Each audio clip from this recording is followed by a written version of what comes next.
இப்போ அடுத்ததான் நம்ம விஜய் வந்து இப்போ அரசியலில் வந்து கட்சியை பலப்படுத்தாரு. இந்த பூத் கமிட்டி தான் வந்துருக்காரு. பல இடத்துல வந்து அந்த பூத் கமிட்டி சிறப்பாக இருக்குது. அங்கே இளைஞர்லாம் வந்துருக்காங்க. இப்போ விஜய் வந்து எல்லாருமே திமுகவும் அதிமுகவும் விஜய் வரணும்னு நினைக்கிறாங்க. மேக்சிமம் அதிமுக தான் விஜய் வரணும். விஜய் வந்தால் அதிமுக கட்சி வெற்றி பெறுன்ற ஒரு பலமான சொல்ல விஜய்க்கும் எடப்பாடி பழனிசாமி அனுப்பியிருக்காரு. மற்றும் பாஜகவும் அனுப்பியிருக்குது. விஜய் வந்து இப்போ 3வது பெரிய கட்சி வந்து வராரு. இந்த தேர்தலில் விஜய் வந்து அவர் வந்து நான் தனித்து நிற்பேன் ஒரு பேர் சொன்னார். அவர் வந்து வருகின்ற இந்த காலங்கள் வந்து அவர் தனித்து நிற்பாரா இல்லை அதிமுக சேர்ந்து நிற்பாரா? அது குறித்து உங்கள் கருத்து சொல்லுங்கள். ஏற்கனவே பல பேட்டிகளை கொடுத்துருக்கிற விஜய் என்பவர் வளர்ந்து வரும் ஒரு இளம் வாலிபர் மட்டுமல்ல, அரசியலில் வாலிபர். தவறுகின்ற குழந்தைகள்னு சொல்லுவாங்க. ஆனால் தவறுகின்ற குழந்தை சொல்லக்கூடாது. ஏன்னா அவர் ஏற்கனவே நடிகராக இருக்கும்போது அவருடைய ரசிகர்களை வைத்து நற்பணி இயக்கங்கள் செய்திருக்கிறார். அந்த நற்பணி பொது தொண்டுகள் செய்யும் போதே அவர் அரசியல் என்பதே பொது வாழ்வு தான். நடிகராக இருந்தாலும் சரி, தலைவராக இருந்தாலும் சரி. இப்போது ஏற்கனவே அந்த நற்பணி இயக்கங்கள் செய்து கொண்டு போது இப்போது வளர்ந்து வரும் ஒரு வாலிப வயதுக்குட்பான ஒரு புது கட்சி ஆரம்பித்திருக்கிறார். அவர்கள் எடுத்திருப்பதெல்லாம் இளைஞர்கள். அப்படிப்பட்ட இருக்கும்போது அவருக்கு செல்வாக்கு, ரசிகர்கள் பிளஸ் இப்போது கட்சி ஆரம்பித்திருக்கின்ற தொண்டர்கள் இரண்டும் சேர்ந்திருக்கிறது. பலமான ஒரு வளர்ந்து வருகின்ற ஒரு புதிய கட்சி. இந்த புதிய கட்சி என்பது உடனடியாக வெள்ளம் பெருக்கெடுத்து ஓடிவிடும், புயலால் பாதிக்கப்படும் நாங்கள் தான் என்று அப்படி கூறது முடியாது. ஏனென்றால் உடனடியாக யாரும் உடனே முதலமைச்சர் ஆக விட முடியாது. அரசியல் பக்குவம் வர வேண்டும். நற்பணி இயக்கங்கள் ஆரம்பித்திருந்தாலும் அரசியல் என்ற ஒரு கட்சி ஆரம்பிக்கும் போது பல போராட்டங்கள், உண்ணாவிரதங்கள், ஆர்ப்பாட்டங்கள், பொதுமக்களுக்கு இன்னும் நிறைய செய்ய வேண்டிய கடமைகள் இருக்கிறது. அதை செய்தால்தான் சிறைக்கு செல்ல வேண்டும். தொண்டர்கள் அதை செய்யும் போது பல போராட்டங்கள் செய்து சிறைக்கு சென்றால்தான் அவருடைய அனுபவம் முழுமையாக ஒரு ஆரம்ப கால குறியாகும். ஆக எடுத்தவுடன் எனக்கு கட்சி ஆரம்பித்து விட்டேன் இப்படிப்பட்ட தொண்டர்கள் எல்லாம் இருக்கிறது. அதுபோன்று எம்ஜிஆரும் செய்யவில்லை, விஜயகாந்த் அவர்களும் சொல்லவில்லை. படிப்படியாக முன்னேறினால்தான். ஆனப்பட்ட விஜயகாந்த் அவர்கள் கூட முதல்ல ஒரே ஒரு எம்எல்ஏ தான் வந்தார். அது எத்தனை போராட்டம், எத்தனை சாதித்திருப்பார் தன் உழைப்பால் மக்களுக்கு. எம்ஜிஆருடைய ஃபார்முலா பண்ணாமல் யாருமே செய்ய முடியாது. எந்த ஒரு நடிகரும் சரி, அரசியல் கட்சி தலைவர்களே, என் கருணாநிதியே கடந்த காலகட்டத்தில் பார்க்கும்போது என் நண்பர் எம்ஜி ராமச்சந்திரனுடைய பாடல்களை போடுங்கன்னு சொல்லுங்க. அப்படிப்பட்ட ஒரு எம்ஜிஆரை ஃபாலோ பண்ணாத எந்த அரசியல்வாதியும் கிடையாது. அப்படிப்பட்ட சூழ்நிலை இருக்கும்போது அவரே புரட்சி கலைஞர் விஜயகாந்த் அவர்களே பல அனுபவங்கள் இருக்குது. ஆக நடிப்பில் கூட நீங்கள் பார்க்க விஜய் தன் கடந்த காலகட்டத்தில் வாலிப படத்தில் சில படங்கள் ஓடவில்லை. புரட்சி கலைஞருடைய படத்தில் நடிக்கும் போதுதான் ஒரு செந்தூர பாண்டி என்ற படம் ஒரு வளர்ச்சியாக பரிமாணமாக வளர்க்கப்பட்டது. அது யார் உறுதுணையாக இருந்து தன் தந்தையால் அறிமுகப்படுத்தப்பட்ட ஒரு பிரபலமான ஒரு புரட்சி கலைஞர். அதே போன்று அரசியலிலும் ஒரு பிரபலமான ஒரு கட்சி உங்களை நிராகரிக்கின்ற கட்சியை ஒதுக்கிவிட்டு உங்களை வாழ்த்துகின்ற கட்சியாக இருக்கின்ற ஒரு பெரிய கட்சி அகில இந்திய அண்ணா திராவிட முன்னேற்ற கழகம். அந்த கட்சியோடு தாங்கள் இணைந்து தங்களுடைய விருப்பம், எங்களுடைய அறிவுறுத்தல் என்றவென்றால் நீங்கள் வளர்கின்ற ஒரு பருவம். உங்களை சிறுபிள்ளை என்றோ வாலிப வயசு என்றோ சொல்லக்கூடாது.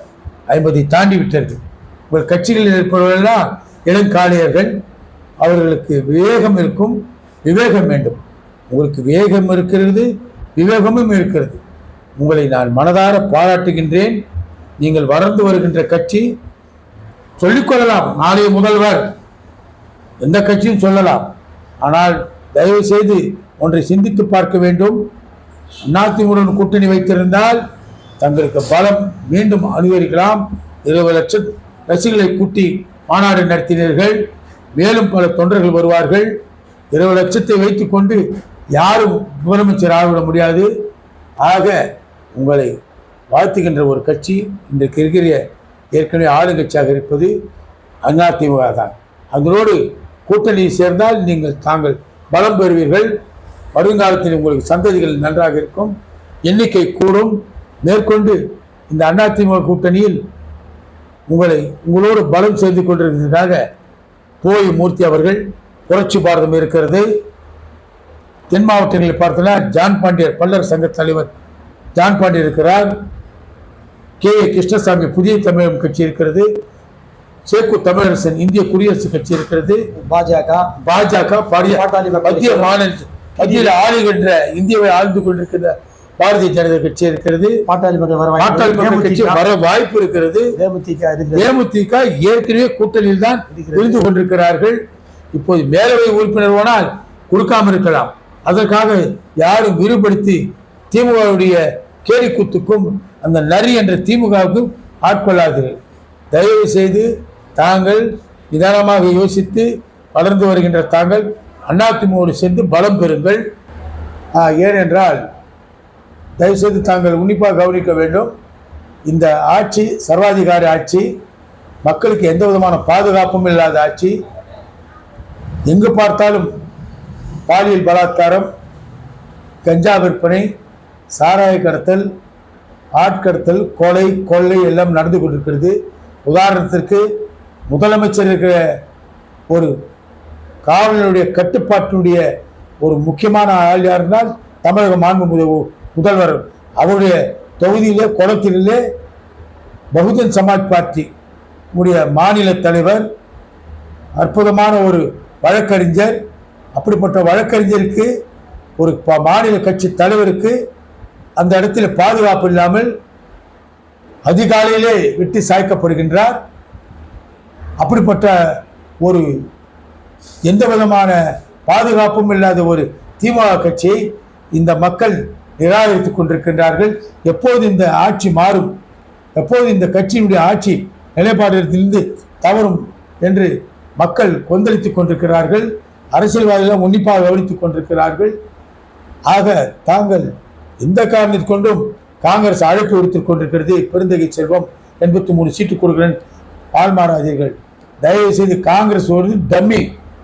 தமிழகத்திலே எந்த விதமான ஒரு வளர்ச்சியும் இல்லாத ஒரு கட்சி, அது என்றைக்கும் அழிந்து போய்விட்டது. செல்வ பெருந்தகை காங்கிரஸ்காரர் அல்ல, பேருக்கு தான் காங்கிரஸ் கமிட்டி தலைவராக அவர் திமுகவில் தான் பாடுபடுவார். அதற்காக எந்த காரணத்தை கொண்டும் நரி என்ற திமுகவோ நரியோடு இருக்கின்ற கூட்டணி கட்சிகள் தங்களை இந்த பக்கம் மாறுற என்று சொன்னால் தயவு செய்து சென்று விடாதீர்கள்.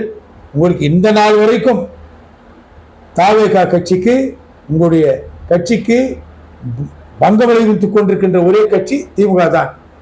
ஆக தயவு செய்து எண்ணி பார்த்து பல கட்சிகளோடு கூட்டணி வைத்து திமுக, பாட்டாளி மக்கள் கட்சி, பல்லர் சங்க தலைவர் தென் மாவட்டத்தில் இருக்கிற ஜான் பாண்டியன், புதிய தமிழ் கட்சி கிருஷ்ணசாமி அவர்கள், இங்கு பூவை ஜெகன்மோகூர்த்தி, பாட்டாளி மக்கள் கட்சி பேச்சுவார்த்தை கண்டிப்பாக இதில் நுழைந்து சேரும் இருக்கின்ற நம்பிக்கையோடு இருக்கின்றார்கள். தேமுதிக ஏற்கனவே மாநில மேலவை உறுப்பினர் கொடுக்கல கூட இங்குதான் கூட்டணி தொடர்ச்சியாக இருப்பார்கள் என்ற நம்பிக்கை இருக்கிறது. ஆக மேலும் சேக்கு தமிழரசன் இருக்கிறார். பல புதிய எஸ்டிபி கட்சி, முஸ்லீம் அமைப்பு தொடங்கி இருக்கின்ற எஸ்டிபி கட்சி ஏற்கனவே அது இருக்கின்றார்கள். கடந்த காலத்தில் பார்த்தீங்கன்னா திமுக சின்ன சின்ன கட்சி கூட ஒரு சீட்டு தொகுதி கொடுத்தது. ஆக பல சிறிய கட்சிகளும் அதிமுக கூட்டணி வைத்திருக்கிறது. உங்களுக்கு செல்வாக்கு நிறைந்த ஒரு அமைப்பை ஏற்படுத்தியிருக்கிறது, கட்சி உருவாக்கி. ஆக அதிமுக கூட்டணி வைத்து வருங்காலத்தில் தாங்கள் பலத்தை நிரூபித்து காட்டுங்கள். இந்த கூட்டணியை தவிர்க்காதீர்கள். உங்களுக்கு வருங்காலத்தில் செல்வாக்கு இருக்கிறது. பலம் பொருந்திய கூட்டணியை நீங்கள் உருவாக்கி அந்த எடப்பாடியார் அவர் தலைமையிலே தாங்களும் இணைந்து செயல்படுங்கள். இந்த திமுக ஆட்சி தமிழகத்தை விட்டு அகற்ற வேண்டும். உதாரணம் என்று சொல்கின்றேன். பாரதிய ஜனதா கட்சி ஒழிப்பதற்காக பல கட்சிகள் ஒன்று கூடி சேர வேண்டும் என்று கங்கணம் வைத்திருந்தார்கள். அதை ஒழிக்க முடியவில்லை. மத்தியில் பாரதிய ஜனதா கட்சி தான் ஆண்டது. அதே போல் தமிழகத்தில் சர்வாதிகார கட்சியை ஒழிக்க வேண்டும் என்றால் எந்த எண்ணமும் ஏற்படாமல் கூட்டணி பலம் தேவைப்படுகிறது. நீங்கள் எல்லாம் ஒன்றுபட்டு அதிமுக தலைமையில் ஏற்று இந்த திமுக ஒழிக்க நீங்கள் யாராலும் எங்களை அசைக்க முடியாது என்று சொல்லி இருமாப்பு கொண்ட அந்த கட்சியை தாங்கள் இந்த தமிழகத்திலிருந்து ஒழிக்க வேண்டும் என்றால், தாங்களும் வளம் பெற வேண்டும் என்றால், பலம் பெற வேண்டும். நீங்கள் அதிமுக கூட்டணி சேர்ந்து பல கூட்டணியை அங்கம் வகித்து நீங்கள் வாழ வேண்டும், வளர வேண்டும். இந்த கூட்டணிக்கு பலம் பொருந்திய ஒரு கட்சியாக உறுதுணையாக இருக்கும் என்று வாழ்க வளர்க. நன்றி.